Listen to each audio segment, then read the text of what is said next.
서울시의회 이병도 의원이 학교폭력 예방을 위한 토론회를 열었습니다. 뿌리 깊게 박힌 학교폭력 문제를 근절하기 위한 현실적 대책들에 대한 얘기가 오고 갔다고 하는데요. 자세한 내용은 직접 들어보겠습니다. 네, 이병도 서울시 의원 화상으로 연결합니다. 의원님 안녕하십니까? 네, 안녕하세요. 이병도 의원입니다. 예.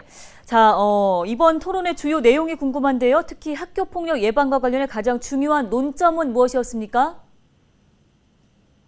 그러니까 이번 토론회는 학교 현장 그리고 청소년 기관의 현장에 계신 분들 그리고 전문가분들 그리고 이제 서울시와 교육청의 공무원분들을 좀 모시고 현장의 상황들을 좀 들어봤고요.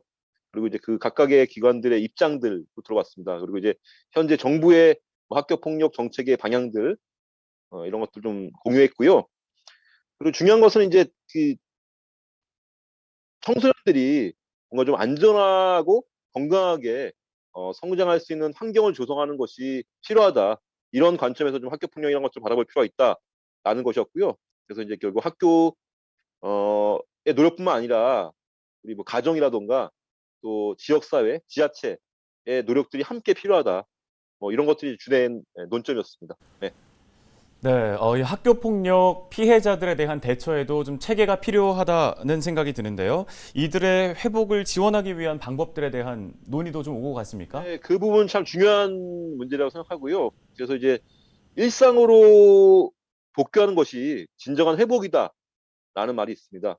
그래서 결국 이제 그 학교 폭력에 대한 어떤 그 체계가 굉장히 많아지면서 이 학교 폭력이라는 것들이 좀 이제 절차에 따라 처리되는 과정들이 이제 많아졌는데요.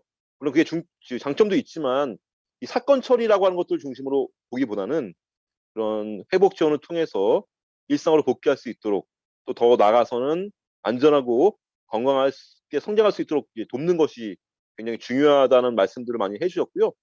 구체적인 정책 제언으로는 뭐 이런 것들이 나왔습니다. 이제 관계에서 비롯되는 것들이 많기 때문에 그 관계 회복 프로그램이 필요하다. 또 이제 봉사활동 같은 것들을 이제 가해 학생들이 가게 되는데 뭔가 징벌적인 차원에서 이제 봉사활동을 하게 되는 것이 아니라 의미 있는 봉사활동을 통해서 자기를 성찰하고 반성하고 성장할 수 있게 되는 계기가 되는 그런 좋은 봉사활동이 필요하다. 그리고 아까 처음에 말씀드렸지만 이제 유형이 다양화되다 보니까 그 유형별로 좀 맞춤형 그런 특별 교육들이 필요하다. 뭐 이런 구체적인 제언들도 나왔습니다. 네. 예, 이번 토론이 담론으로 그치지 않고 학교폭력 예방에 기여하기 위해선 어떠한 노력들이 필요하다고 보십니까?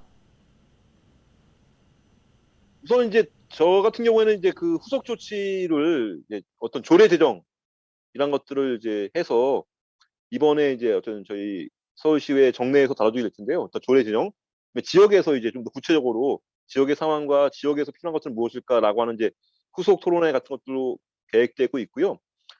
그리고 이제 토론회 통해서 또 이제 느낀 점들은 이제 그 결국 어 우리 학교 현장이 현재 청소년들이 건강하고 안전하게 성장할 수 있게 되는데 좀 적합한 환경인가 이걸 한번 폭넓게 좀 성찰할 필요가 있다.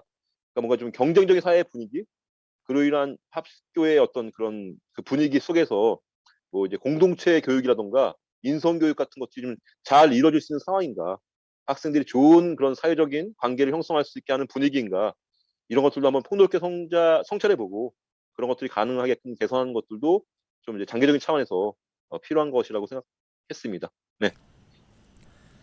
지금까지 학교폭력 예방을 위한 토론회 소식 전해드렸습니다. 서울시의회 이병도 의원이었습니다.